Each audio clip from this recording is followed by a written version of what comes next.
Helping His Hands disaster response has been a staple of our community for 13 years now, not only helping those in need in our immediate area, but also those in parts of our country hit by natural disasters, such as the recent Hurricane Helene. Here to let us know how the community can help them help others is Jason Burkhart and Ryan Reedy. Thanks for being here. Thanks, Nicole. Yep. So, Jason, you've been at Helping His Hands since 2020, correct? That's correct. But for the last year, you've been at the helm as CEO. So how has the last year been for you and the organization? Well, just more challenges with more responsibility, but it's been really good. And I was on the board of directors before that, so I've got a lot of time under my belt, I guess. So yeah, it's been. It seems every year we just add more disasters and more challenges, and it makes it harder to respond to everything, especially with inflation and budgets and all that. But we've been very blessed this year. It's been good. Yeah, and you'd have to be living under a rock right now to not know about the devastation that happened with Hurricane Helene and the flash flooding that happened in North Carolina and Tennessee. Ryan, what's it been like going on location there, trying to help those that their lives have been wiped out? Yeah, this has been a very challenging disaster for us as far as, when you go into a place that's been, hit by a natural disaster, all the different steps that you have to take to go to actually get in. And there were areas that we were in that had 28 inches of rain and 60 feet of water. And so that affects roadways and anything from emergency management to police and fire, and everybody's trying to work all at once, and power and utilities. And so at the beginning it was a little challenging, but now that we're able to get in and assist people, it's getting a lot easier to get where we need to be. Yeah. So take us through kind of the logistics. A disaster happens usually without notice. So what does it look like at Helping His Hands when and how you decide, okay, we need to go? So we try to team up with churches in the local area as well as emergency management. I'm on our local county's emergency management with John Streeter, and that's kind of helped prepare me to better navigate and coordinate these disaster responses. And so it's a little all hands on deck at first, trying to get everything coordinated. It's a little bit of organized chaos, but we do the best we can to get in touch with the right people, and sometimes it's very difficult as they're overwhelmed with phone calls and needs, on their home front as well. Right. So another component with that is you usually try to take items down with you, and that's where our community really kind of pulls together and helps send you off with items. How has that gone this last round? It's been unbelievable, the response locally. I think this is one of our best disasters to date. It's kind of weird to say that, but it's been the community has just blown us away with all the donations. I think we were able to send 4 semi-loads of supplies down, anywhere from Mountain City, Tennessee, into North Carolina and the surrounding areas. So we've just been so blessed by the community's outreach to us. What are some of the most moving stories that you've seen in this round of aid in that area?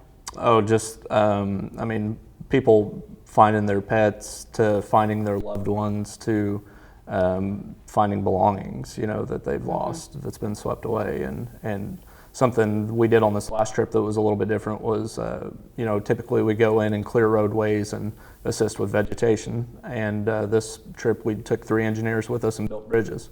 And so in the surrounding area that we were in, there was over 200 bridges that were out that went to residences. And so we helped rebuild about 5 bridges when we were down there this last time. So we took a little bit of different approach, but just trying to meet whatever the basic need is for. Yeah. So as you continue this response, how can our local community help support Helping His Hands in this effort? So monetarily, it takes us, it's been a tough year, but it's about $1,000 every time we leave just to get there. And so, fuel prices have started coming down a little bit, but food, everything costs quite a bit of money. And so to keep these extended trips and keep going, and it just takes funds for us to make it all happen. Yeah. Jason, what does it mean for Helping His Hands to continue this mission? I mean, it is no small feat, especially with the economy right now. But yeah, I mean, to that person that you're touching and you're helping, it means everything, right? You're helping them in their weakest and worst moment a lot of times. So we do try and focus here locally in the Vincennes area, kind of first and foremost. And so whether it's, our straight line wins 4 years ago, Right. or Sullivan and Robinson, you never want it to be here, but know that it can be you at any time, and we want to be here as well for those people. But just to meet them where they're at, and this is so different, for Ryan and our crews down there. When you come across a little creek that might have been 10 foot wide, now it's 40 foot wide, Right. and all the culverts are blown out, or the bridge is gone. We partnered with Jasper Engines and did a couple of truckloads that we sent down there, and they also had their employees chip in money, as well as a couple churches, and we were able to pull that money together, and we asked their permission if we could buy a new grapple bucket. So that grapple bucket they were able to use, and it was so much better with 2 different controls on it, and to be able to grab the larger rock and set the culverts and do that kind of stuff. So that stuff happens, and the reason we needed that's because the other one kept breaking. And Right. and the skid steer we had before that was a used one we bought that was 13 years old before, and so it broke down. And even one of our board members was down there running a larger track hoe that we were able to rent during this trip. The windshield gets busted, and then we come back and our box truck's broken. So I got $700 in fees for the box truck, and the big red truck that we haul our equipment with that we took down. A little over $4,000 in repairs just of that, because the wear and tear on the road, Right. and now the box truck's out of balance because you drove it all the way to Tennessee and you hit a pothole, and it's just the way Yeah. things go. You know how it is. Right. You've got kids and like, how did that get broke? Well, if It's you life. use it, it's Yeah. going to happen. So That's right. I think that's a lot of it is the wear and tear, and now it's 2024, so we're using. People can pay us with Venmo, they can go with PayPal, and Right. that's all online at helpinghishands.com. But, most of our donors still just mail a check or stop by the office or whatever, and we're just grateful however it works out. And I know a lot of people in our area, we see devastation like this, and at Sure. least we have a trusted source that we know we can help in helping those that are there going through it. And not only, like you said, helping those across the country, but right here in our own area. Right.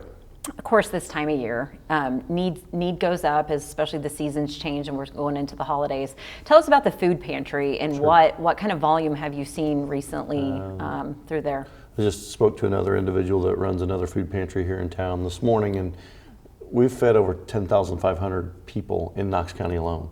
And so that's right here. Yeah.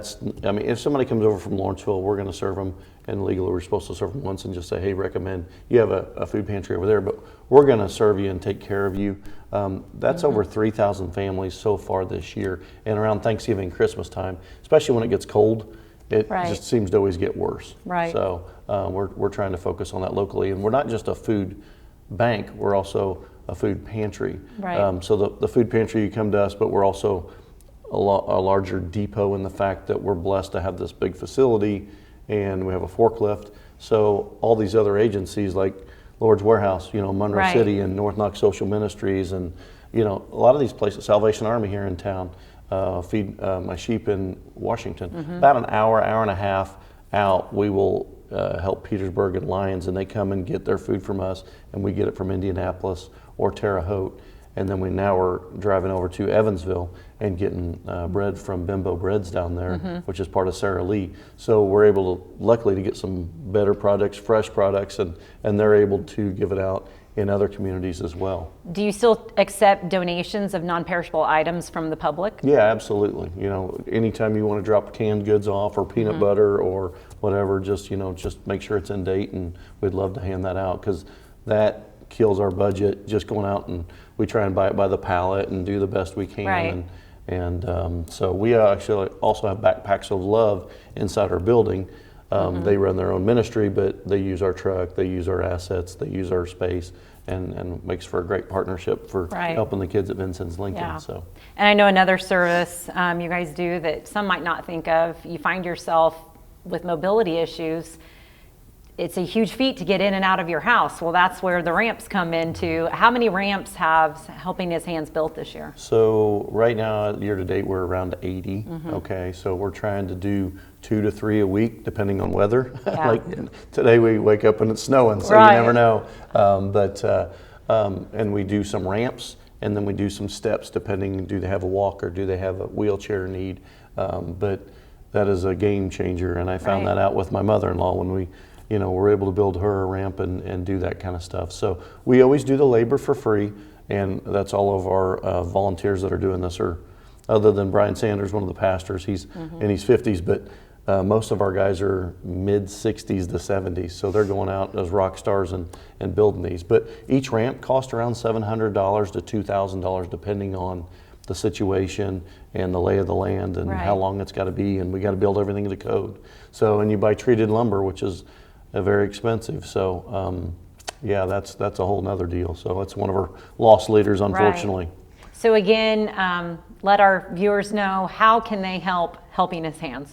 Number one, you can come out and you can volunteer with us if you want. So we've got a really good group of folks that come out on Wednesdays and pass out the food and load the cars. I mean, and you start looking at each box weighs 30 to 40 pounds of canned goods that we're loading in their cars. You can pray for us, but that's a free one, and we always need prayer. So whether it's coming out and volunteering, it's time, talents, and treasures are your three things. You can do all three, but honestly, people never want to kind of go, oh, I bet it takes a lot to have those coolers and freezers running and all that kind of stuff, or put $1,000 worth of diesel in it to get to Tennessee. But you can pick and designate, hey, if you just want to focus on Knox County, that's fine. Put on Here's there. where I want my money to I want go. it just to go to food, or I want it just to go to ramps, or I want it just to go to a disaster. So this was, like Ryan said, we don't ever want to say this was nice because we don't ever want a disaster to happen, but it was great to see the community come together, kind of the first time in 3 or 4 years where it was so impactful. People were like, man, I feel bad for those. Because those folks, when they're on the side of a mountain, they should have never been flooded. No, just complete and sudden devastation. You kind of expect every once in a while there's going to be a tornado in Oklahoma or in Indiana or something, or a hurricane in Florida. But when you're on the side of a mountain and you just got your house blown away, and you don't have flood insurance. Exactly. So this one was a little unique. Yeah. Pretty sad. Ryan, what does it mean to you to be able to do this work and see that you're positively affecting those who are suffering at the moment? One of our volunteers says it best. He always says that we get more out of it than the folks that we're helping. It's been one of the most rewarding jobs that I've ever had, and doesn't even feel like work sometimes. We get to go out and help people at their darkest time and try to show Jesus to the people that we meet. And that means more than anything to me. Yeah, so absolutely. All right, well, we wish you the best of luck, and we'll keep in tune with what you guys are on to next. Thanks for having us. Thanks for being here. Yep. To keep up with Helping His Hands, you can follow a link we have posted on our website, vincentspbs.org.